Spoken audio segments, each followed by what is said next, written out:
I think that's the piece that I needed to hear because, you mentioned like the stuff happens ahead of time, but it's really, when you say ahead of time, it's really ahead of time of the page, like fully rendering, right? Like, I think it's just when you're like in the client first mentality, you kind of think of the client code as the beginning of the world. It's kind of like this is where my program starts.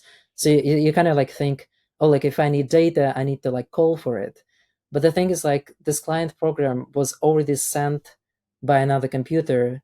Yeah, so that all the data stuff could have just happened there and right. be inlined into the stuff that gets sent to you. And that's how traditional kind of server-side rendering worked. Is like if jQuery plugins needed some data, PHP could, put that data into the page.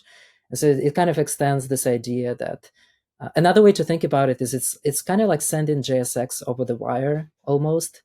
Except of course for first load you also want to send HTML, but it's kind of like if you had one API endpoint and the only thing that API endpoint could do is return, like, give me a JSX for the next page.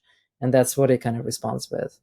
Yeah, and that's like really smart because we're able to kind of do more with less, like, and we're able to do more earlier and leverage this like hidden server, right? Like Yeah. that we don't really think about.